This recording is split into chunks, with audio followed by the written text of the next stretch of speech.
Hello. Welcome back to Goalie Interference. Mike McKenna of Daily Faceoff. What is up? Hi. You know what's up? Well, our squirt team had a terrible practice tonight. Ooh, that's not good. That's not good. Did you The bag kids, skate him at the end? you know what? I think this is the first time in my quote unquote coaching career that I probably would have if, you know, They weren't if you could children. do that to squirts that Yeah. weren't C1 level, that they just, they don't have the same type. Not all of them have the same passion for the game, I guess is the easiest way to put it. And that would have been the most counterproductive thing ever. But boy, I mean, have you ever worked in an environment where you're talking to a wall and nobody's listening? And I man, have. yeah, it's frustrating. I So, have coached 7-year-old baseball. yep. So So, yeah. you know what? That was my life during the day, but plenty else going on. I mean, How's we've the got team doing? Is the team successful at the moment? Do we count? How old is Squirt? Squirt is 10U. So, like Okay, my so they're my old oldest enough. daughter's 9 years old. She's a first year Squirt.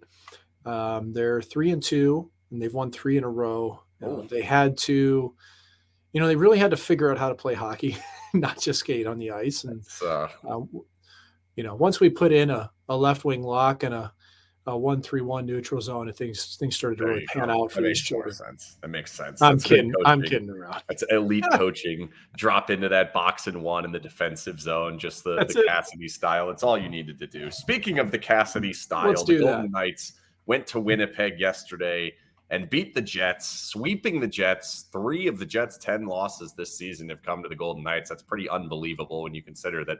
I don't think if the Golden Knights played anyone else 3 times, that hasn't really happened. But we'll start with the win itself and what the importance of the win is. Obviously, the Golden Knights down a bundle of players going into that game. They knew they were shorthanded. They're playing Aiden Hill, who has now beaten the Jets 3 times. We know that things need to start getting back in the right direction here. 7-7-1 before yesterday, now 8-7-1 in the last 16. They got to start getting going back in the right direction. The injuries are there. How important is this win to kind of getting the ball rolling again? Well, I'm not sure if even rolling the ball is the goal here. I think it's kind of treading water. I mean, I think if you're realistic about it, it's you got to stay in games. You got to stay at least 500 through this stretch, knowing you're missing some bodies, and hopefully more than that. I would say anything beyond 2/3 points in this type of situation would be really good for the Golden Knights. And I actually thought that the club. I mean, I thought they were pretty good against Boston. I did too. So I didn't. I thought they were way worse against Philly. Which, for sure. Go figure. Which it can Hockey. happen. It's hockey. It's a letdown. It's against the team in Philly that you just straight up have a hard time getting up for, Ken. It's reality. Okay, I believe it. I thought they were up for the Boston game. I couldn't fault, really. I couldn't fault Logan Thompson for that game in any way. No. I thought Allmark was fantastic. I thought Thompson was fantastic. It was a good goalie game to watch. But to come back and to get a win on the road, I thought really it mattered for a couple of reasons. Just mostly because they got a couple of direct power play goals, and they weren't great. Okay, we talked about this offline yesterday, but that was one of the worst games I've seen Hellebuck play, and he's been so good this year. To watch him struggle with just a single person screen blew me away last night. Miramanov's goal, Marshy's first goal.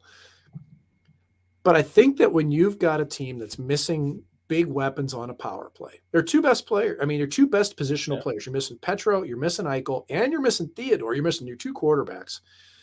The fact that they just scored 2 goals on the power play to me matters. Because I think they didn't try to force plays. They knew they didn't have the lineup to do that either.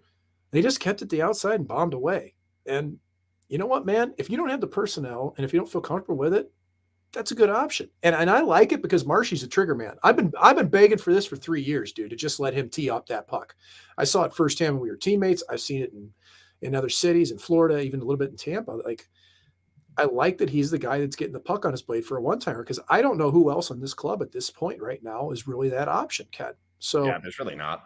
It's really not. And it's I love also the pushback time of it. Like that's the other piece for me is like the timing of those power play goals, for one of them to come late in the third period to tie the game, for the other one to actually win the game in a situation where, it's when you're watching a hockey game and you see a penalty with 3 minutes left in the game, usually you have this feeling of like, well, that's going to end up in the back of the goal, and that's probably going to be the decider. With the Golden Knights, at least for the past couple of years, and even this year too, despite the number being better, that hasn't really felt that way.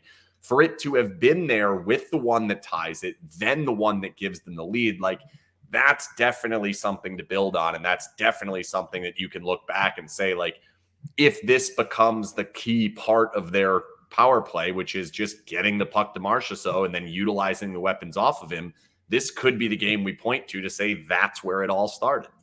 Could be. And also think about it this way. It's always a cat and mouse game when you're thinking about special teams.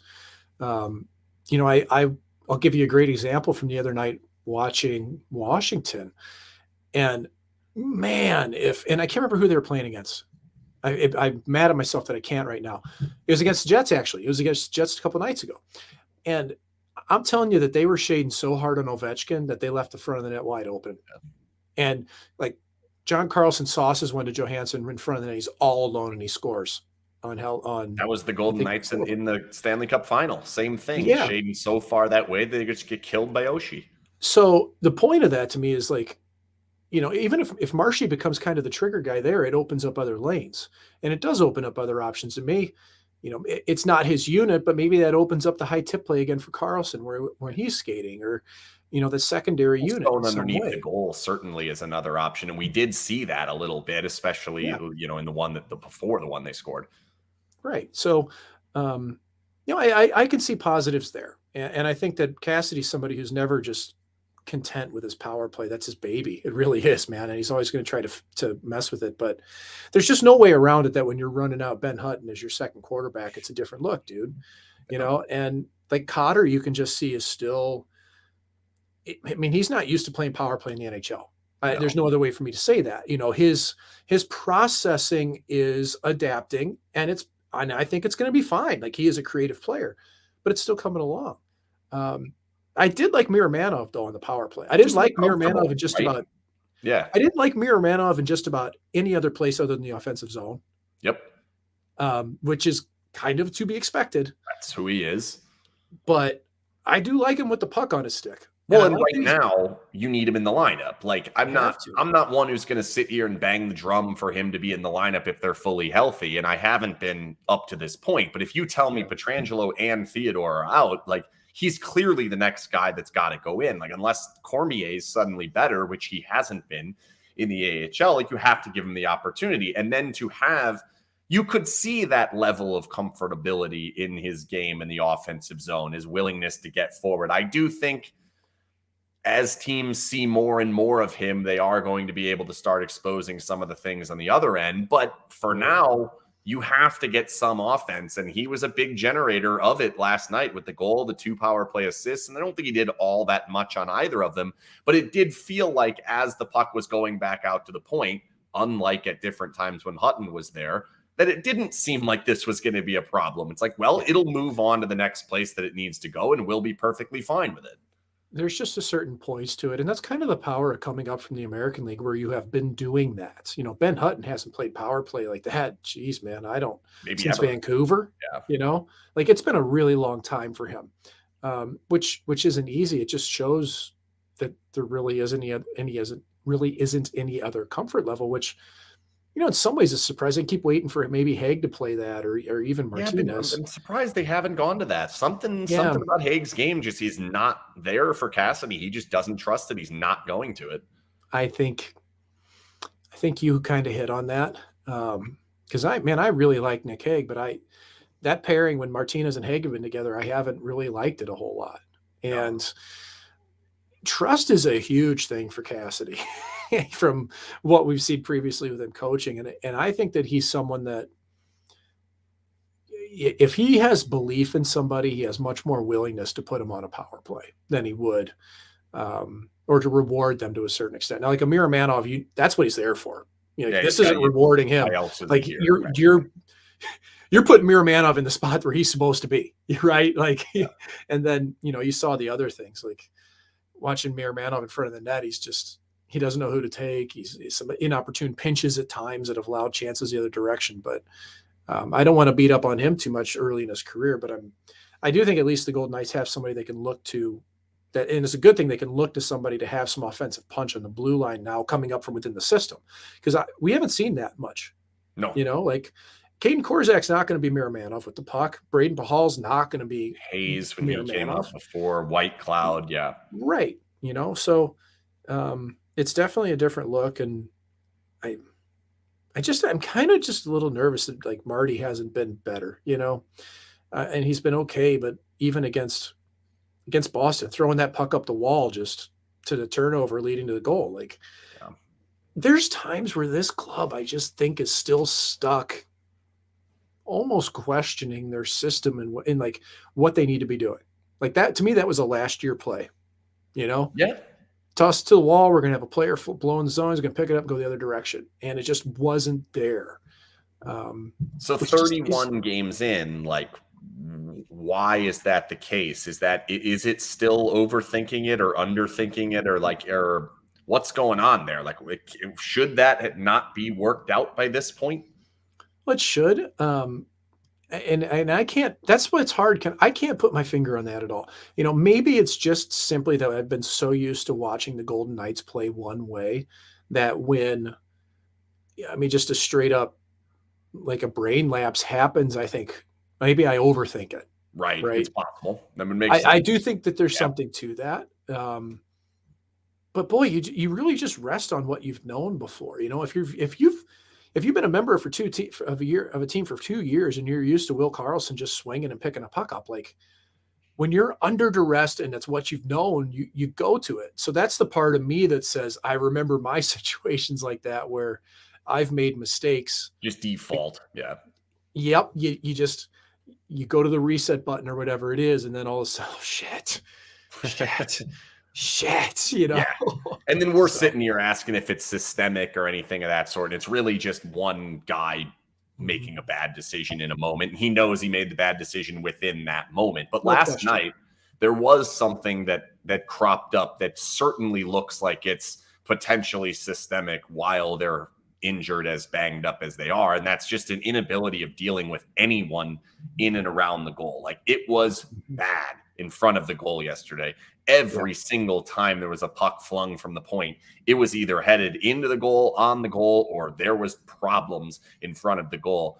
What jumped out to you watching that? Like, why was that so much worse last night than probably we've seen it certainly all season, and maybe as long as we've been this Golden Knights have been a team? It felt like it kind of went the same way in both directions. Even for the Golden Knights, it was similar, and it felt like it was one of those games that took on a life of its own.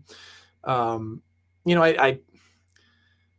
hate just straight blaming dudes, but like the floater from the point that goes off Hagen in, it's like, are you trying to block that? Are you trying to get out of the way? Are you caught in between? Even the goal before that, Marshy just is floating around and Flamingo's out top, and then Miramanov's nowhere to be found. Like,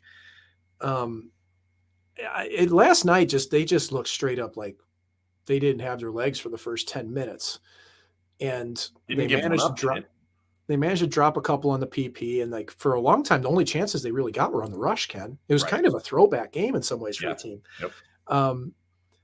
But boy, I also a throwback. I think that's still partly how they are right now. Yeah, I wouldn't say they've gotten away from that yet.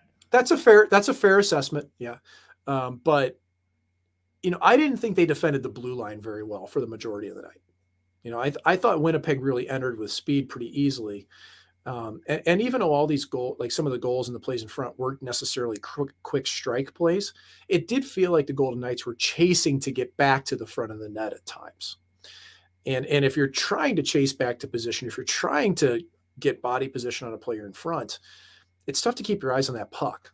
So I really think that a lot of it just had to do with them not getting their feet going and getting back into position quick enough, because from there, like if you at least get your feet set, you can kind of sort things out and you can call out, you can talk to your friends, tell them who you've got, like, and get your eyes on pucks and block shots, because like, frankly, blocking shots has been a huge part of this team, but I feel like that's starting to slip now, and there's a bit of there's a bit of indecision there at times, Ken.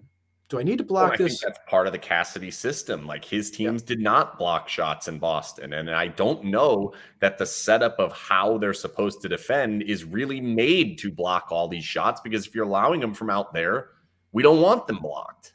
right. You want to give the outside to your goaltender. And, Winnipeg was just your famous line doing the spray and pray Yep. last night, but they were, and Winnipeg to me, I give a huge amount of credit to Rick Bowness. Okay. I thought that Winnipeg hiring Rick Bowness was the most uninspiring hire. I thought, okay, they're kind of throwing in the towel here. Well, Best available, and it's just a guy that's done it. yeah. Well, I owe Rick Bowness a big apology because I think that team is playing pretty smart hockey and pretty fast when they need to, even though they lost last night. I mean, Hellebuck was bad last night, straight up. Um, but I think that club does a pretty good job of forcing the issue, especially in the offensive zone. They've got plenty of firepower. Oh, yeah, they generate. Yeah. And Rick Bowness he's been around a long time. He knows Cassidy isn't going to let his forwards really attack the points very hard. So if you're going to give up the points, get the puck to the net, get our bodies there. And it's so rudimentary. It's so simple, but you could see how it worked last night, and especially like with a goalie like Hill, that's not necessarily his best rebound goalie. You can pick those up sometimes.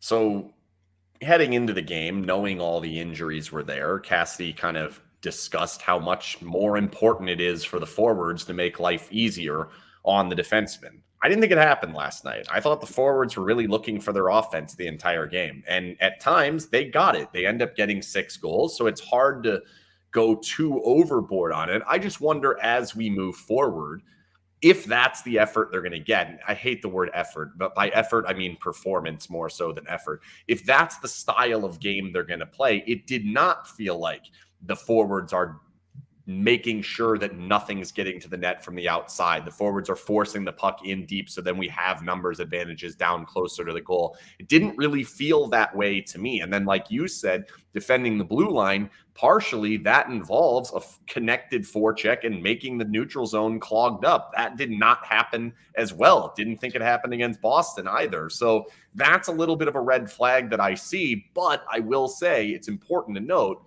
I'll take that red flag if they generate like they have in the last 2 games. We have not seen this level of offense generation for a bit here. And even though they didn't go in against Boston, that's what we want to see. And you're able to draw penalties at different times when you're doing that. You're able to get some of these rush goals that have been missing at times for the Golden Knights. So I might be happy with living with that, because I don't think they're going to be a 2-1 team while they're missing 3 high-end defensemen. That's a fair assessment. And think about how many saves Ullmark made on the rush for Boston. I mean, it was a lot. Yeah. And not 4 just breakaways and 2 2-on-1s that Carlson didn't do well on either. Right. And, you even wonder, like, middle of that game, if Hutton scores, if that game looks different. The one on the breakaway, right? Yeah. Yeah, I really wonder if that game, maybe if that could have tilted it in their direction. And Ullmark was even leaning off of it a bit too. But I don't want to I slam the 2 games together. I think it's perfectly fair to say you walked out of that with 2 points out of those 2 games. Like, I don't think it's because the last game there's a realistic shot they should have lost that game. They get the power play goals late. They get a kill that I don't think they really did very well to get. Oh, you're talking about the last one, Winnipeg disaster, 7 absolute minutes? Disaster. The one that's where Hill earned his money, because Hill was awesome on that. He was fantastic on that one. Yep. Big time block from McNabb. But for the most part, you look at the last 2 games and you say, okay, you're playing 2 high-end opponents. One's at home, one's on the road. We'll get into that in a minute. We know the offensive struggles have been there. We know how many players are out on the back end.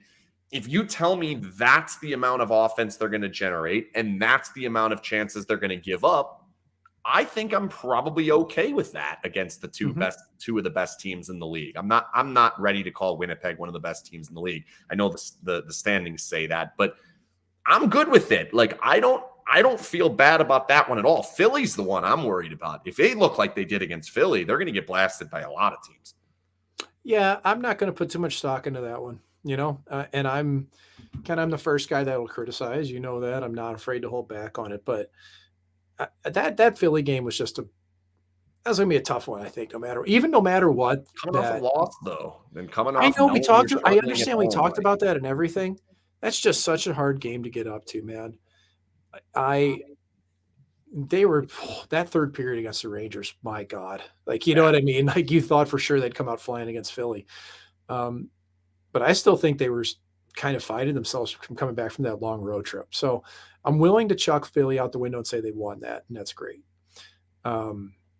And it's nice that they went in over. I can't tell you how important it is to win overtime games.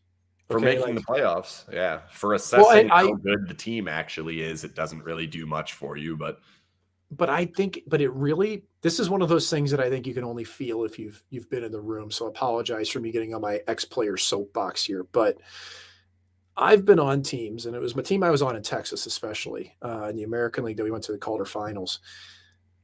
We won so many games in overtime that year, regular season, playoffs, and we weren't a great team. We were a good team, but man, we got it done when we needed to, and we just galvanized that feeling in the room. You win overtime games and you feel like you can do just about anything in playoffs.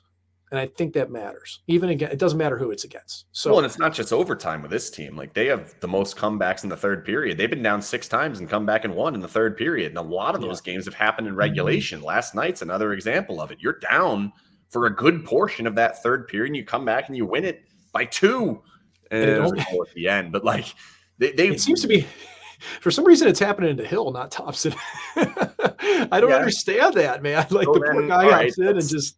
Let's head into that topic. But before we get to the topic of Cassidy talking about wanting a little bit more competition, I'm going to tell you that goalie interference is brought to you by the Jimerson Law Firm. Jimerson Law Firm is one of Las Vegas's preeminent law firms specializing in high-stakes civil, family, and business litigation. When winning matters, seek out the Jimerson Law Firm. And you should do that. If you ever need to go to court, I highly recommend the Jimerson Law Firm. And if you saw the Pepsi thing where you needed a jet, I think they should have gone to the Jimerson Law Firm and they would have done better. Nonetheless, back to hockey. The discussion was, to me, weird. So we have the end of the Boston game, and Cassidy says something along the lines, and I have to paraphrase this because, unfortunately, I ran out of my house angrily because my football team was getting their asses kicked. So I left very angrily and forgot my little recorder over there. And then the microphone at the press conference wasn't working. So the post-game press conference does not exist from the Boston game in my mind. But what he said was, when you play in a game like this, you need one of 3 things. I actually can't remember the third thing, but the first 2 were special teams or elite goaltending. And when he was done with 3, he said, we didn't get any of the 3, which I thought was fairly harsh in the moment towards Logan Thompson, saying we needed elite goaltending to win this game. We didn't get it. Okay, cast that aside. To then we learn that Aiden Hill's playing a game against Winnipeg. Normally a situation we would have expected that one to go back to the quote-unquote starter with Thompson. The discussion in the pregame, which is mostly with Winnipeg reporters, not Golden Knights reporters, not Golden Knights employee. Winnipeg reporters asking, what does the rotation look like? He went through his whole thing saying, well, we've gone a month. We had a month at the beginning where we wanted to get both guys in there. We've kind of gone a little bit different, having these plans in the last month. And now we've kind of felt who each guy is. Now we want competition. And we're going to really ramp up the competition and let the guy who's playing better play more. Is that almost in many ways a shot at Logan Thompson? And why is there a shot at Logan Thompson going on? It could be perceived that way. And I think that if you look at the numbers over the last whatever many games, you could take it that direction. Here's what I think's going on. I think Cassidy's trying to push Logan to be even better than we've seen. And I don't know the reasons for that. It could be completely benign. I've seen Thompson's work ethic firsthand in practice. Ken, the guy works his ass off in practice. I mean, how else would he get to this point if I he can't wasn't, right? I can't fathom that there's a thought process that this guy's like somehow not working hard enough. But I've seen coaches do this before where they really think they've got something special in goal. And I think, I mean, Logan's knocking on that door of being a pretty special number one goaltender. They want to push him hard. And he knows he's got a bit of a trump card in Hill right now because Hill's record is so good. His numbers are pretty decent. And I mean, Hill's gotten some of the easier matchups. Okay. Definitely. No doubt about that in my Also gotten mind. Winnipeg 3 times and has 3 wins. He has. And so I think in the coaching staff's heart, listen, I had Sean Burke before as a goalie coach. And I like Berkey. But I got to tell you that Berkey is not a guy who's afraid to kind of play that game a little bit, right? Like you're trying to get a little more out of somebody. You're finding those motivation points, those pressure points in an athlete. So are you going to look at Logan Thompson and say that he lost that game against the Rangers or that game against Boston for the Golden Knights? I'm not. I'm certainly absolutely not. You can't tell me that they can let Mika Zibanejad tee up one-timers like that with nobody flexing out and think you're going to win that game. But I still look at Hill's. I mean, Hill to me, that he was great on that penalty kill last night, but the rest of the game was still the same old Hill. You know, except for playing the puck with his stick. Yeah. He was terrific at it last night. Like which is just not normal. But I mean, maybe that's a growth. I think which is kind of ridiculous, but he's good until he makes the catastrophic error. And the catastrophic error just happens too often that it's like, well, can I even call him good? But to me, that third period, they win that period because of the way he's playing the puck. They threw the puck into him over and over and over, and he's getting it out time and time and time again. And I don't know that happens with Thompson in the goal. Yeah, well, I also think they might get more stops if Thompson's in the goal. Yeah, I think so. I mean, that Scheifele one-timer, I hated that goal against. That's the thing. Like he wasn't the power play one. Yeah, that to me was a terrible goal. It was on the ice. He didn't track. He was tracking the puck the whole way. He didn't see the field. It was a very typical, like, and I worry about this because I think the guy probably thinks I hate him or something, and I don't at all. Like it's just like he allows goals that drive me crazy because if I was his goalie coach, I just feel like I could. There's so much I want to say, right? Like it just drives me nuts that if we could get him to rotate and use his posts and arrive early with his eyes and feet and all these things and work on his skating, man, it could be there. And the reality is that the guy's really performed well for the Golden Knights this season. He has. I mean, there's a reason why there's not even we've completely forgotten about Laurent Brossoit, right? Like it doesn't even matter whether he's healthy or not. Starting in the AHL tonight, but yeah. By the way, Brendan Bresson's back, which is good. Yeah, and I don't. That sounds very flippant to Laurent, but the reality is Thompson and Hill are the goalies. Well, and they haven't been. There's been no reason to start asking that question, and we thought at this point we certainly would want to be asking that question at some point. I don't think there's been any reason for that, and that's maybe why I don't understand. And I don't even know what I call it. I don't like call it throwing shade at them or cold water or anything. I don't really know what it is. I took it from Cassidy as like honest. I thought he was being very honest and like, here's how we laid out the first 20 games. And now we're going to go to a little bit more of a competitive style. And I'm like, why? It just doesn't make sense to me why you wouldn't just keep doing 2 of the 3 going to Thompson and go from there. I guess maybe too many games for Logan. I don't think his play has dropped off. Have you? I don't think. I think that the surroundings have gotten more difficult. That's what's 100%, happening. 100%. And they're only going to get more difficult going forward. Yeah. Like, and there's a reason why I don't want people to go to moneypuck.com and look at those goal saved above expected numbers for goalies and go, this is the be all end all. But there is a little something to it. It's like you have to be able to take all statistics together, match it with an eye test. It's all a piece of the pie. But the Golden Knights goalies, I mean, Thompson, I wrote a list ranking the goalie tandems in the NHL, and I had the Golden Knights inside the top 10 because I think they've had really solid goaltending. But, you know, Thompson was sitting top, I don't know, 15 or 20 at this stage in goals saved above expected, and Hill was down by at 50th or something. Are you doing those by game or total? It's a total. And that's the hard part because, right, like Thompson was right at the top and he's really come down, and Hill's kind of fluctuated. I think you really have to be careful before you look at that to evaluate. And I just don't understand why it's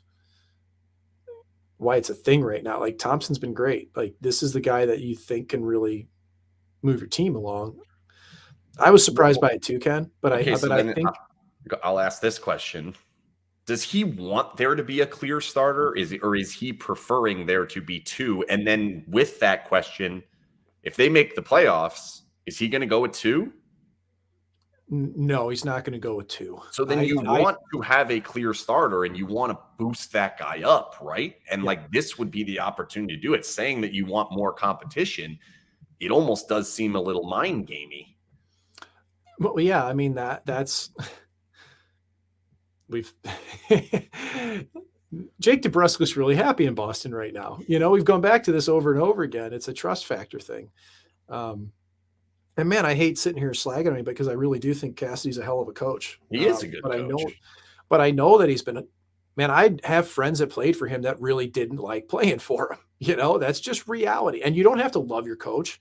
Results are what matters. And I'm sure that Bruce would say that same thing.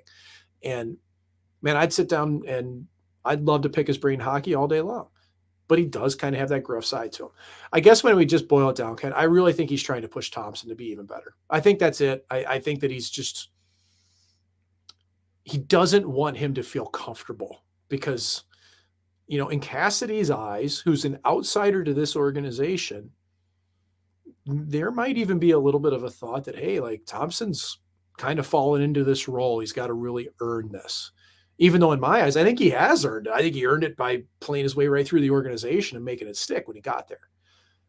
But sometimes that's a thought process from coaches. They just don't want goalies to feel entitled. And Thompson's not Tuukka Rask. He hasn't been there for a decade. No.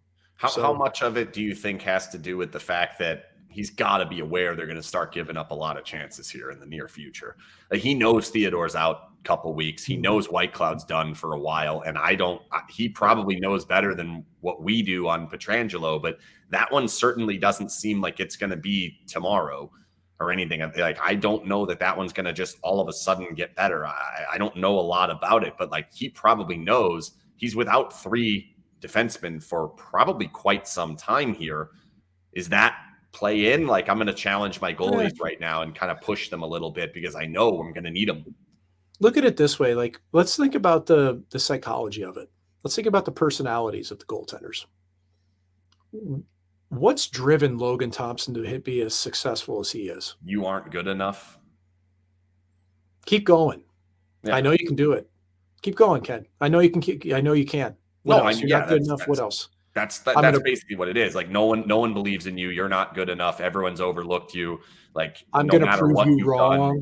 You can't be that guy because no one believed in you from all the way up. Yeah. So when somebody's got that trait that they are the ultimate counterpuncher, maybe that's your mind game. Maybe that's your little bit of motivation.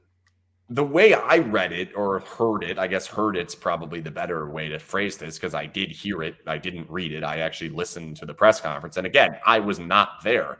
It felt honest. It felt like that was just what his plan is. Like it didn't feel like it was mind gamey. And like, I'm almost looking at Cassidy and saying, I don't think a lot of what he says has this underlying meaning that we did hear from Turk and we really heard from DeBoer. Like his everything had a little bit of a meaning of why is he saying what he's saying. Cassidy, it feels like you ask him a question and he answers it. And in that moment, it wasn't even a question. Like he doesn't even have to answer it. He's talking to guys that he's not going to see again the rest of the season. Like he didn't have to go down that road. So to say it, I take it as he is going to open up the competition. And if Logan's not great in the next game, it's going to be Hill for 2 in a row, which I don't get. I just don't get it. Like, I think they should be doing everything in their power to make Logan the number one starter and make it clear to himself and the team and everybody that that's the guy and that's who we're going to win with. Well, you got some gall proclaiming that DeBoer was too much of a lawyer on a show that's presented by the Jimerson Law Firm, Ken. But you know what? It's a fact I that think the DeBoer is. Jimersons would both be pretty proud with some of the ways that he wiggles his way in and out of situations. Pete went to law school, man. Are you surprised? Right?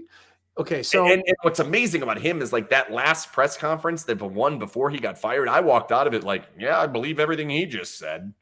Yeah. He was good at it. Yeah. So okay, so let's just take it at this. I mean, we're going to see what happens with it. I don't think goaltending has been any problem. I actually will say in the Boston game, oddly the one goal that I think people probably would never question a goalie on, like I didn't like. Well, shoot, who did Zach pass it to? Was it DeBrus that scored on the one timer? Oh, the one over Martinez. Yes. Yeah, it was DeBrusque that scored. Yeah. So I actually didn't like that goal because I felt like Logan chased the puck forward rather than just going to his post. I felt like he opened up a lot of space he didn't have to. And that's a really typical hyper analytical goalie response, I think. But I think that he could have made the save on that if he just gone to his post and rotated a bit. He attacked the puck, which is the type of thing that I think he's probably dialed back a little bit this year. So I don't know. Bottom line, they scored one goal. They scored it on the power play early, and it was Stone going to the front of the net. Yeah. Like they didn't deserve to win that game from that point. So all right, so let's head to the like pressing issue of the time right now for the Golden Knights. Obviously, tomorrow it's not going to matter, and maybe it'll work out in their favor again. But then there are a bunch of home games coming up, and it has not mattered who's been in the lineup, who they're playing, what the situation in the game state is. They can be up, they can be down, it can be first period, third period. It does not matter. They cannot score at home, and they score in bunches on the road. Like, do you have any clue? Because I'm completely at a loss. I have no idea what's going on there.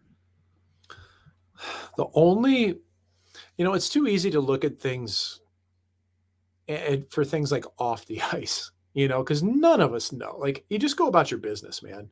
But the history tells you that there shouldn't be a problem based on off the ice. They've been good at home for 5 years. Fine, right? Yeah. The one thing I will say is that I do think there's a certain comfort level that's creeped into the team at home. You used to just come out barnstorming, and you were still this backs against the wall, we're going to kick the shit out of you at home mentality. And frankly, you got some pretty fat contracts, guys that are there that are just, it's easy to go to the rink and do it now. It's kind of become, let's face it, like old hat, like you're just going to work, like, I don't think there's still that same feeling or buzz. Max Pacioretty doesn't want to call it a country club, but ... Right. And that's where I do wonder if they've just gotten comfortable, Ken. How do you fix I guess that? It's that way. Well, you buy a soccer team. You put scarves on the scarves on the broadcasters, which I thought they looked great in the scarves. I thought that was cool, actually. I love dressing people up, and it was fun. And as always, Darren Elliott was just awesome. But I thought it was a little much for an owner buying a team in a different country. Oh man, I just, it's, what? It's fine. It just seemed like a lot. Yeah. I can feel you on that. I look for any excuse to make something more interesting. I guess I'll put it that way. And I'm happy they made it more interesting by at least doing that. It does feel like it's a cheerleading service for the Foley group though sometimes, right? You look on the Dasher boards and it's like Foley Food and Wine. Hotel California.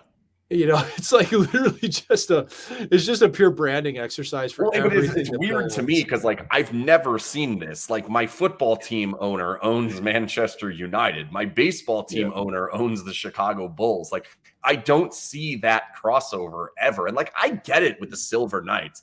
I guess I sort of get it with the Nighthawks because if they're not talking about them, who the hell is? But do they need what's the crossover between the hockey team and the Premier League? There's none. There's So no, you're whatever. just Nonetheless, simply, let's get back to it. How yeah, do you you're fix simply stroking complacency the at ego home? of the owner. That's what it is. Let's go to the rest of it. That's exactly what it is. How do you fix complacency at home? You're going to have a span of like 3 to 4 barn burner games to me. And I'm not sure what's going to cause that. Like I've been through this before with teams that you just can't figure out why you're good or bad at home versus the road. I mean, on the road, you typically just feel less pressure. You just go out, you play simple, get it out. You always talk about a road game, right? I just get out of the zone, go the other direction. I never really, I thought that was kind of bullshit to appreciate it, to like approach games like that. But when that mindset permeates people, it is kind of real. So, I mean, to me, like if you're not scoring at home, what's going on? How do you generate momentum right off the bat if you're not scoring? Play And the fourth line. Oh wait, it sorry. even relates back to squirts. Like I challenge our squirt kids to all have a great first shift, score first, great first shift. I'm not sure that magic potion for this club because even against Winnipeg, I didn't notice the fourth line much. The third line, I don't even know if they were on the ice. And I thought the They gave up Misfits a weren't. goal, and then And they I thought moved the Kessel to the Misfits, first line, and then he gave up a goal. I didn't think the Misfits were very good in that game at 5-on-5 either. Which game? So the Winnipeg game. They did a lot of. They did the most in the offensive zone, but didn't do anything with it. That's what I mean. Right, like they're down there, they're doing more, but it's like there wasn't a lot going on. So, but they get the cheapie at the end. Yeah, well, that's good. So, listen, this is one of those things I could try to galaxy brain it. I don't have an answer for it, Ken. I really don't. I wish I could tell you. All I can say is that teams do tend to relax on the road. So, it's either one of two things. Either the Golden Knights are putting way too much pressure on themselves at home, which I don't think is the case, or two, they're just kind of complacent, man. Like, and that's where when you're missing your big leadership, that's tough, right? Like Stone's in there in the room, but you're also missing Petro and you're missing like Eichel at this point. I'd have to imagine it's a big voice in that room. I would think Probably. Smith and Marty are there. I know they are 100%. I know they are. But it's tough to explain, isn't it? Like, I don't get it either. So like, because I'm with you. I don't have a good answer for it. I don't think Cassidy has an answer for it. I don't think the players have an answer for it. But at the same time, like it's pretty clearly in the minds of everybody. Like it's not just us talking about it. It's not, it's not like that's outside noise. Like I think they're well aware we're not very good at home. And it's not even just winning. Like they actually have won some games home. It's scoring. We don't score at home. And like that's not a good product that you want to put onto your fans. And whether it's real or it's coincidence or whatever, it's happening. And now tomorrow's game's on the road. But then after that, they come home for 4, they go away for 2. Then they have 1, 2, 3, 4, 5, 6, 7, 8 out of 9 at home. There are 13 home games coming up in the next like 16 games. If it doesn't correct itself within the first 4, what are they going to do? Like, how do you correct it? Do you need like the Joe Madden weird wear pajamas to the game thing, or like what? Like, do they need one of those? That's a serious question. You try to be, it's like Ace Ventura, where Roger Podacter says to Ace, he's like, I've got a player who has not washed his jockey straps in 8 years because he thinks flies is lucky. Right. Well, it's not. I mean, it's like, do they need some sort of like, should we do the crazy thing where you hop on the plane and then get off and go to the game? Like, it'd be funny. I don't know, like what needs to happen here? Because I think if you go New York Islanders, who are tough to score on, Buffalo, they should score on, Arizona, they should score on. But if they don't, if it's 2 goals a game for the next 4 home games, it's going to get louder and louder and louder. And they're going to have to deal with it at some point. I don't know how to deal with it because you have to believe it first. Yeah, for sure. Well, that 4-game stretch is, let's face it, they ought to whack Chicago tomorrow night. So that 4-game stretch at home, Buffalo's dangerous, man. Yep. Tage Thompson, this Especially guy when you is can't score. Yeah. Tage Thompson's terrifying. This guy, I played against this guy when he was 20 years old in the American League. He sucked. He was absolutely like going through the motions. He's unbelievable now. He's good. Like, dude, I want to watch him every game. He's sick. And I mean, Arizona's got the best goalie in the league that nobody knows about in Vejmelka. So I don't know. I mean, St. Louis is all over the place. That game, that's going to be a 6-5 game. Islanders elite goalie before that too, by the way. Yeah, and Sorokin or Varlamov, doesn't matter. It's the best tandem in the NHL. So I don't know, dude. I think just straight up, they've got to have the best. You got to have the best starts at the game you can. Every line has to go out and put a couple shots on goal. You have to, and you got to try to put a team in the box. Like if you don't work a team hard and draw penalties in the first period, that's where you really gain momentum. And it's just going to come down to moving their feet and playing hard on it. And have they really played that hard and that aggressive this year, Ken? Can we really say they've played that hard and that aggressive? I mean, there's been games here or there. There have been moments. I thought it was better at the beginning of the season, but for the most part, like we have talked about, how do they win games? They don't screw up as much as the other team. Yeah. And that's still kind of the MO. And I do think that is going to get them to the finish line. I do think that is going to get them to the playoffs. And then that brings up the next question, which is the injury bug. Like it's here. It's probably not going to get all that much better because you're dealing with a couple of long-term ones. You're dealing with one that's indefinite that we have no idea. That's not even an injury. And now you're going to see more minutes on more players that are going to inevitably lead to them breaking down at different times as well. Like, how do they avoid deja vu from last year? Because they're only a couple points ahead of where they were a year ago. 3 points to be exact. Well, I do think that the structure of this team lends itself to being able to grind through some injuries. But the passiveness of the team worries me at times. Even at 5-on-5, not just a penalty kill. It does make me nervous. If you execute on that, you can be fine. This team, though, Ken, this team right now, they're one injury away from really being in a tight spot. I think they're there. I mean, if Eichel's not in, they're there. But I think they've got enough to still carry it. If any one of those, if any one of those three misfits, I get it. If any one of those three misfits goes down with an injury, watch out. This team's in trouble. Team, yeah. This team's in trouble. The third line is non-existent. Even the fourth line. I mean, I sat here last week and said, or a week, maybe 2 weeks ago, I was like, is Will Carrier the best player on the Golden Knights? Well, Will's comes back down to earth again, and I love hurt. Oh, and that's, dude, how scared were you? Like, I couldn't believe he finished that shift. We don't have an answer, by the way. I don't think they practiced today. They're supposed to practice at 11:10 our time, and nothing popped across the feed. Obviously, none of us are there, but yeah, that's not good. I was nervous about it because I saw that shot, but how the hell did he get the shot off? Yeah, I know. He's laying on the ice, writhing in pain, and he scythes one into the net. Yeah. That's how tough. Yeah. That's how tough that guy is. Like, man, Will Carrier is. I mean, answer me that question, I guess. So, like, say it is a horrible shot to the wrist, and it's possible that his wrist is broken, but there's 4 minutes left in the game, 3 minutes left in the game, whatever. He's not going to play again. Does he have to go back, or can he just sit there and wait it out? I mean, if your wrist is broken, you'd think I don't know, fractures, hairlines, you got to get MRI pictures of it and everything. I don't know. Bottom line, dude, the way he reacted in the pain he was in, it made me nervous. I guess that's what it comes down to. Yeah. So, we'll see tomorrow. The fourth line, though, that's the thing. Like, they could miss Colasar or Carrier, but they can't miss Marshy or Carlson or Smith, like they really can't at this stage. So I need proof from this decor.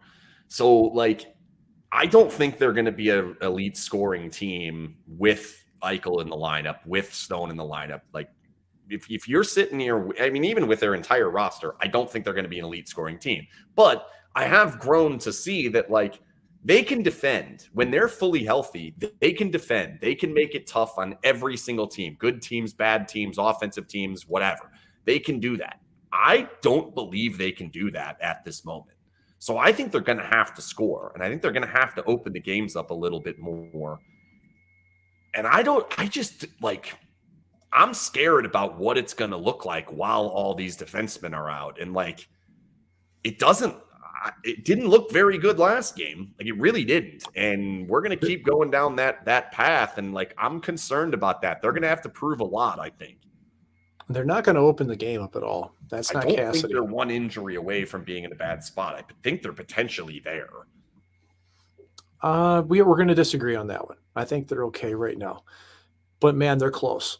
You know, like I think I don't think we're far off here. I think, and we haven't even said this, man. I don't even know I have no idea what's going on with Petro and his family, man, but I just hope things are going to be okay, whatever it is. You know, that just is.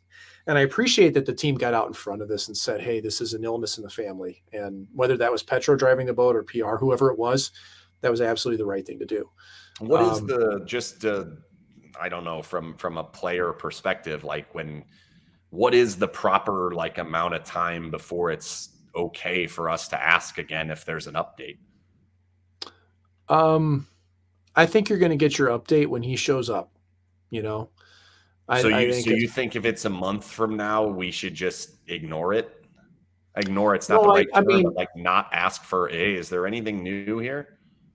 I think that you are always entitled to ask the question, is there any update for Alex Pietrangelo? I mean, that's a nothing burger question, and it just lets them say, and they can just say, no, I'm sorry, we don't have any update. Same thing. That's fine. You know, it's only if you start to go in a different direction to it that makes it tough. But, you know, the decor thing is you're just not going to get that same level of offensiveness. And what are you flipping out for at this stage? You know, it's tough because I really thought Nick Hague was really starting to kind of come into his own, you know, and he hasn't been as good as I'd hoped this year defensively. It's going to be tough in this role he's about to have to step into too. Like he's playing that player every night now. Like he's a five, like him and White Cloud, man. I've said this before. They are an awesome 5'6", man. I'm happy about that. Side too. That's the other thing. Like he drew the short straw of you have to play on the right, and if he plays on the right, to me it should be with McNabb, not with Martinez. I haven't liked that pairing a whole lot, but you know, if Miromanov's going to have to play a lot of regular minutes, you better put McNabb with him. That's the problem. That's the thought. Like, dude, Miromanov's -5 in 6 games, man. Okay. And they've been winning these games. There's no way around it. Like, defense is not his thing. Well, all right. So understanding that there's going to be a step backward defensively, that's pretty clear. They're going to give up more goals, or at least more chances. I can't say more goals because we have seen the goalies at different times step up. They're going to have to generate more offense. Where does that come from, and how do they go about doing that? And can they do it? They did it last game. Last game was just a wild one. They're not going to generate more offense just because they want to. I think they have to try to stick to their system and what they're doing, and hope that the goals come, which is tough to say. But it really does rely on your special teams, right? Like the penalty kill hadn't been good enough until. I mean, it's still not. It wasn't good. They were one. It just sucks. Right? And they should have been worse. It's not good enough, and especially that Ranger game. I just bad. That PK makes me nervous. Passive PKs just suck. But that's my preference. That's my preference. Okay, that's just me I'm watching the Washington Capitals just go like this with their penalty kill, and their assistant coach is a guy named Scott Allen, who I think on 4 teams. Ken, God damn if I didn't play my best hockey with Scott Allen, because he was the best penalty kill coach. He's the best coach, man. I think the world of that guy. But boy, we were always aggressive. So aggressive. Kill too. I do too. You just put the onus on the team that's supposed to be able to be comfortable. And when you're aggressive, they're not comfortable. The team playing against the Golden Knights is comfortable in the offensive zone right now. I mean, the hard part really is it's not just how do you replace scoring, how do you replace puck possession? And the main puck possession guy on the Golden Knights is Jack Eichel. Well, he's going to come back. I don't think he's that far off. You replace it. Well, and I think maybe one more game for him. Like maybe it's 2. He's been on regular IR. It's retroactive. We could see him, maybe against the Islanders. I don't even know, but Yeah, I'm you can play. You kind can of play the guessing. next. He can't play tomorrow. He can play the next one. He's definitely not playing tomorrow. He wasn't on the flight. But I don't think that one's going to be that long. But again, like, does all of a sudden just putting him back in the lineup mean you're an offensive juggernaut? I don't think the answer is yes. It doesn't mean you're a juggernaut, but it means that you're going to have the puck more. I think you feel more comfortable in the game that way. I mean, Ben Hutton's capable. Show that to be fair, they've actually had the puck more in the last 15 games than they did in the first 15. Well, which is thank weird. You, Ken, for shooting. Thank you, Ken, for bringing in the statistics. If you believe Corsi, like if that's the end all be all of possession, which it's not, but it's the best that we have. No, Corsi isn't. But I mean, it does explain something. Like, it was, to me, it was pretty alarming to see a 49.6% Corsi when they were 13-2 and a 49.8% Corsi when they're 7-7-1. I'm like, well, wait a minute. They had the puck a little bit more. Like, it's weird to me. Don't trust Corsi. Corsi's just tossing pucks at the net. I've seen that before. I guess I don't think any team's purposely trying to supplement their Corsi. You know what's funny is that during games when somebody would just chuck one at the net from like way outside, I'd be screaming at him, great Corsi, way to pump it up, great Corsi. That's kind of, I think that proves my point of like you being willing to chirp at somebody. If they were actually trying to do that, you would be like, okay, morons, go ahead and do that. Like, I don't think any team's actually doing it. I actually do think over the course of an extended period, it is a pretty good indicator of how much possession you have of the puck. I think you can use it like anything else. It's weird to see the Golden Knights under 50%. I'm not used to that yet at all, because they've been a 55% team for years here. Big time. Big time. And again, that was okay when they were keeping everything to the outside, when they were leading the league in low danger chances against. That's not the case anymore. And like, I'm concerned about this next group of games with Theodore out. I don't care if Eichel's in or not. Like, yeah, you should be able to beat Chicago. You should be able to beat Arizona. But like, man, is it going to be tricky playing defense. And that's where I think offensively they're going to have to take more risks. That's where I'm coming from. I think they have to take more risks offensively. Look for more cross-ice passes. Look for more east-west stuff that normally it does get them in trouble, but you've got to find ways to get tap-ins. And I disagree with you at this point.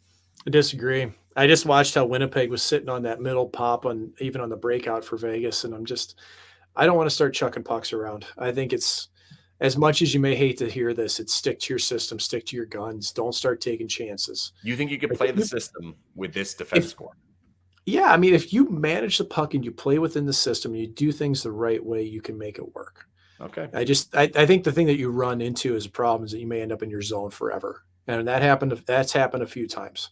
So the counteraction to that is like at some points figure out like we're stuck, just flip this sucker out, man. Like we'll go fight another day. Like they have done that in the past, and it just leads to more pressure. It leads to them getting a line change, and you're still on your on your heels there. Like, and then it also leads to those 2-minute penalties that ended up winning the game for the Golden Knights last night. Depends what period in. It depends if you're looking for it, but I don't know. Our comments are blowing up pretty good right now. We got Rob Snyder over here is giving me a hard time for yawning, Ken. Can you believe that? It's 9 o'clock. I did see that yawn. It's 9:59 in St. Louis, and I'm an old man. I turned 40 in April. So I've been up since I don't even know what day it is. Wednesday? All right, I guess I got up. Let's get to the final topic I have on the rundown, and that's third period woes. Last night, that was not the case. They actually played pretty well in that third period. And I thought Winnipeg played into their hands a little bit. I actually rewatched the game again today because I was kind of interested to see how that went down. And Winnipeg was just willing to cede possession over and over and over again. They're in the neutral zone. They just flung it into the zone and dealt with it coming out, and their forecheck wasn't all that good. But to the Golden Knights' credit, they're breaking out of their zone consistently. They're coming at them in waves, and they deserved those penalties. Even though it was a puck over glass penalty, they earned that opportunity, and I thought they were going to score that fourth goal, whether it came on that power play or not. It did feel that way. But you go back a little further, it hasn't been very good in the third period. A lot of these games have been tied. They're not winning them. They're either going to overtime. They've been blown some leads. Like even on the road, hasn't been good. What are you seeing there? Like this is just one of those things where you've got to put teams away, man, and that's where I relate this back to a certain extent to the system, and I don't want to put this all on the feet of Cassidy at all. I just feel like this is a team that in the past with the Golden Knights have been built on being aggressive and going for the throat no matter what, never retreat, blah, blah, blah. And I do feel that the passiveness of this system, especially in the defensive zone, doesn't lend itself to that. It lends itself to getting stuck in your zone, getting it out, letting the goalie take some whistles. Unless you're behind. And yeah, but I don't feel like there's the right sense of urgency with this team right now. I feel like it's still, you can play within this system, but still have urgency, and that's missing at times. You know, you'll see people just kind of float around the D zone when, man, it's like, will you just trigger on that puck and get it out? Get it out, dude, and skate. Because when things start to spiral and it goes into your net once, you can't happen again. You got to go get that puck. And that to me is where there's been too many moments this year where you've had 1 goal, 2 goals. It's been quick, right, in succession. And that's where you really need to get your feet going. And I almost wonder if they've just had the, kind of the system work bred into them so much that they're thinking, okay, stick to our system, pack the middle, we're going to be fine. Yep. And I don't know that's always true. So I don't want to lay that 100% on the system of Cassidy. I do think it's that the players still have to realize, hey, we're hockey players. We still have to be aggressive. And I tell you what, though, by January, that better be out of their minds. They better be locking games down by then, right? You've had a couple months to adjust, get used to it, get it done. And this homestand coming up here it's the best time to do it, man. Like, they're going to be, to me, like, Ken, honestly, the best thing that could happen is that, I mean, let's say against whether it's Islanders or Buffalo, I'd love to see them get out to a 3-0 lead. And hold it. And just cruise that fucker. Sorry, I'm cursing. Cruise that thing to a 3-0 or a 4-1 win. That's what I would love to see. Haven't seen a lot of that. Yeah, we have not seen a lot of that. No. Because that'll take pressure off the D. It'll take pressure off the goalies, because right now the goalies are feeling that pressure. Here they come again. Oh, we've got to keep this going. I'm playing good, but I'm still allowing goals in the third. I can't figure out why. Like, coach says it's an open competition. I'm about to lose my job. Yeah, he's doing typical coach things where you're pushing buttons that don't need to be pushed, all that stuff. I don't know about the buttons. Okay, let's go to Nick's question here. What are some of the best locker room pranks you saw while you were playing? So we had a couple. An all-time classic, and this may seem simple, is that, when your helmet is placed in a locker room stall, the visor for a player is facing the other direction. And players will take that helmet off, they'll put it on their head, they'll get on the ice. And it happened a couple times during my career, but I think the last time I remember was probably in like 06, it's probably 2016, 17. It's the stupidest thing in the world, and you guys maybe won't find this funny, but to me it's hysterical because I grew up on Monty Python and British humor and dumb shit like that. But imagine, like, let's say Jonathan Marchessault takes his helmet off, puts it on, goes out for a rip, and he's got a white piece of tape with Jonathan written across his forehead like he's a mite skating around for morning skate like that or something. I mean, are you aware of the one that happened in the Golden Knights? The very first did this season? happen recently? Oh no, this happened the very first season, but it was an aggressive one. It was Nate Schmidt's helmet, and there was a giant dick on it. It was like I'm assuming it was like the wax. It was massive. I'll have to tweet the picture out if I can find it. It's a classic. Yeah, so, and it was I mean, it was really clear, and I'll never forget the story about it was one of my favorite Turk stories ever. So we were talking to Nate about it, and I was like, so what were the guys saying? He's like, well, there were definitely some chuckles, and I wasn't sure it was about me, but the part that really threw me off was he skated by Turk, and Turk goes, "Morning, Nate." acted like absolutely nothing was happening.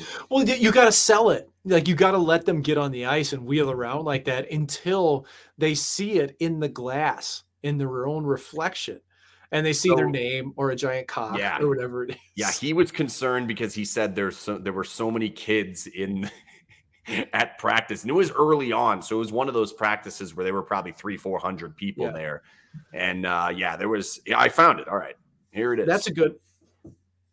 Yeah, that's funny. So that's one of the things that I always thought was really funny. We used to, like, in college. Here's a great one in college. So we had a guy on our team who will remain unnamed, who at one point went and worked out in the team gym, and his girlfriend came along and like got a workout in.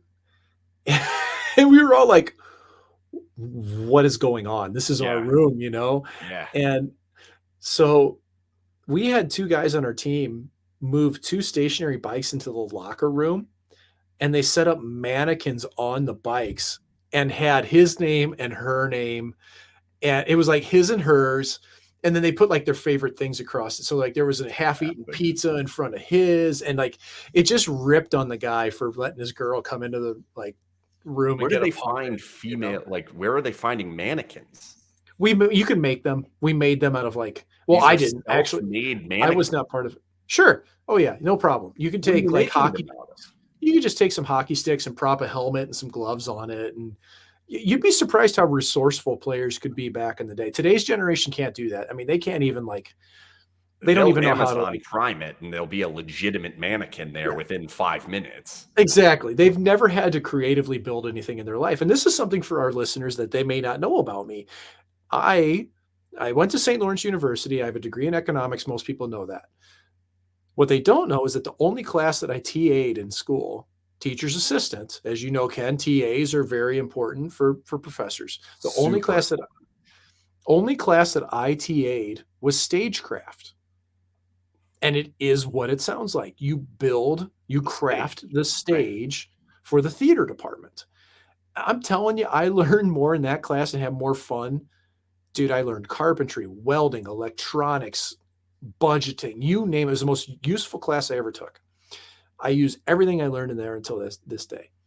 And part of that, though, I liked it so much is because I was just very hands-on as a kid, man. I'd cut sticks, I'd file sticks, I would work with wood and steel and belt sanders and all these things that were very hands-on.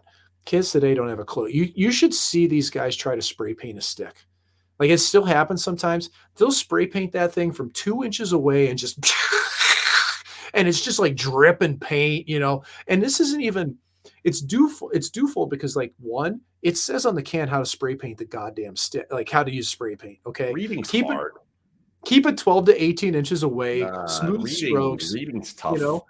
So they, one, never read, and two, they didn't have anybody to show them how to just spray paint or use a file or anything. And it's just very different. That's why you need old guys on the team. This is the only reason why you need old guys. Like, it's not about winning hockey games. It's about spray painting tips. It's about mannequin building. You know, that's what it's about. And that's important things.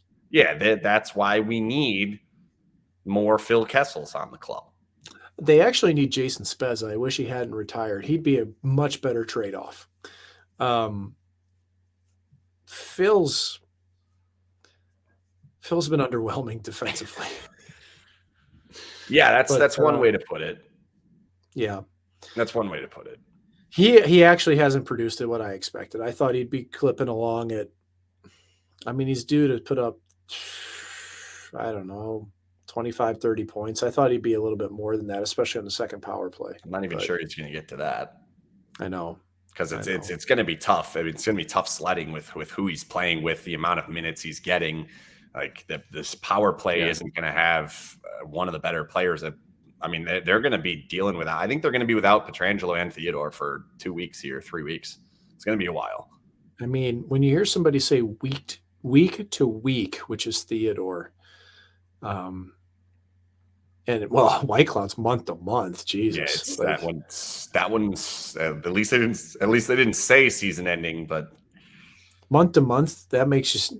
That drives me crazy month to month. What does that even mean? 1 month, 6 months, whatever, but I think with Theodore, if you hear week to week, you can easily bank on you're not gonna say week to week if it's less than 2 weeks. You're not. I You'd don't say day to understand day. why Eichel went on IR and Theodore didn't, though. I'll never understand that. Like, doesn't make any sense to me. Nonetheless, that's what happened. All right, take it out. Yeah. I want one more craft story. What's the coolest thing you ever built? True. So, um, in college, I built an entire table out of broken hockey sticks that I was really proud Where of. is it? It's actually in my living room right now as my Nice. secondary setup. I have so my living room is so Hoosier, dude. Like I've got 2 TVs stacked on each other, basically. That's a very St. Louis slash Midwestern slash Missouri term to say Hoosier. It is. Hoosier, people from Indiana, they're Hoosiers, They are. and that's not a derogatory term. They're Hoosiers. Well, for whatever reason, if you're from Missouri, if you call somebody a Hoosier, that's basically a redneck or a bumpkin or whatever Yeah. you'd want to say. So we call people Hoosiers all the time, and it's a really funny thing that's inside. But so I built this table, and I didn't have any plans or anything, dude. I just triangulated that thing and went to it. I had all these broken hockey sticks, and I did it in my in stagecraft. I'm not even sure what that word was, triangulated. Well, triangulation is very key. If you want to build anything that's strong, you need triangulation. You have to have it. This is why I don't understand. I don't understand things. Yeah. Oh, we've got it. There we go. Shannon, she's a Hoosier. Better be careful. I know Shannon, triangulation is crucial in hockey. It's nice to have a yeah, good triangle of support, puck support. it is. And it's also important in bridge building. You need triangulation in bridge building. But Okay. hello to Shannon, our listener here, who is a Hoosier. I actually love Indiana, the state of Indiana. I wish I could live in Indianapolis and go to every day at the 500 at Indianapolis Motor Speedway. I love that place more than anything. But I built this table from all these sticks, and I got a little bit of plexiglass for the top and everything. And I countersunk all the screws. Like I did everything like bang on. And I put it in that time in my girlfriend's room because she didn't have a table. I built it for her because she didn't have a table in Nice her room. of I thought you. that was That's insane. very nice. Yeah, You're a and good guy. Why did she dump well, you? questionable. No, I'm Oh. actually married to her now. Oh, I she didn't I dump you. No, I don't think it was because of my handiwork. But I did that. I built a bar in my basement at home again, just kind of like backyard engineering. I don't think Don't I've tell ever any. told a story in which I've referred to my wife as my girlfriend. Yeah, my girlfriend at the time. How about that? Yeah, it's just weird to me. It's The one thing that I really don't want you to tell the police or anybody else is that I did go through a phase in high school, in college even, where I really enjoyed making potato guns. that was much lighter than I was expecting. I was like mild arsony or something. No, no. But I gotta tell you, I built a double barrel potato gun that'll send 2 spuds side by side a football field and a half. And it takes 16 seconds of propane, and you hit that igniter, Ken, and I'm telling you, you've never seen anything like it, brother. The sound it makes when it takes off, like this big blumph, and 2 of these things side by side. There's no greater joy in the world than seeing flying tubers. I was Like, going to say I don't know there's why not it's so much funny more to me. Hoosier than being excited about flinging potatoes 2 Yeah, football fields across yeah. like I can throw a football over them mountains. That's You basically see what that throw a is. football Yeah. field over yeah. No, it's, I mean, just the measurement, all of that, just the fact of what the projectile is a potato. I'm assuming it well, had to be some sort. It's definitely a russet, right? Like you're not no, using red, not russet red. red. The little Red has a ones. little bit higher density. And we found that if we made the projectiles in advance, we had a little tool. I made a little tool that I could make them in advance so that I'd sink it down and that it had a perfect flat bottom that would come out of the chamber Are and it you would going fly a and little better. recovering them, or is this a one We shot and did. then we're not? Oh, we would go find them Okay, occasionally. It good. was pretty Because like they're scientific not method. cheap. A good red potato, a good bag of red potatoes, it's not that cheap. 5 pound bag for like $3. It's a lot of entertainment. But what we did find though, I mean, the traditional propellant is hairspray, like Aquanet. And I'm telling that shit just burns. It burns gross. Like it gets like all sticky and cruddy. And Bad for the so environment, dude. Just terrible for the environment too.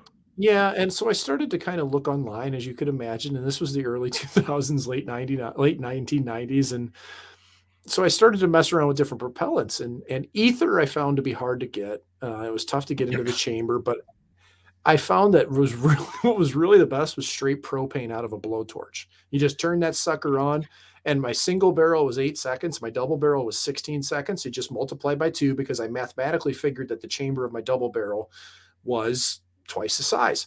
This is wild. Oh, and it burns clean and it sends it, dude. And it's been a long time since I fired one, but I'm telling you, injury to you or caused by you? A potato will go through siding on a house. I can guarantee. I can say that. Unfortunately, I can confirm that. But You never hit a person. Oh God, no! God, Okay, no! good. No, you don't aim that at somebody. You're getting coloring books for Christmas the rest of your life. Accidental. Like, I think it got its most usage at like farm parties. We used to go to these farm parties occasionally out in. Oh, and you could just. I feel like that was a given, to be completely honest. I mean, we'd go out to the Haskins farm, man, and we'd show up with 10 pounds of potatoes and just be blasting them all night. It was the best time, dude. I went to school in Missouri, but I have never been to a farm party. I can tell you that. This is a world beyond me. I have never had a potato gun. I've never bought propane on the internet. No, it's a lot going on here. I'm hoping that this doesn't come back to bite you, that somebody in rural Missouri is like, wait a minute. Well, no wonder why my siding is fucked up. That would be Missouri. Rural Missouri. Naturally. Yeah, I guess it would be Missouri if you're in the area of where there's farm parties. Yeah, true sons. Yeah. The good part is that apparently Shannon and I are bonding. She's built potato guns, it seems to be. And then we've got other folks that have never seen a farm party. A farm party is just you show up at somebody's farm and you like build a bonfire and hang out. Like it's simple as can be. And the thing, why farm parties were popular in high school? Because everybody just show up and get buckled. Like, right. And I full disclosure, like I never drank until maybe at least sophomore year of high school. I didn't drink at all. I would just show up and shoot potatoes. That's all that was my thing. I just went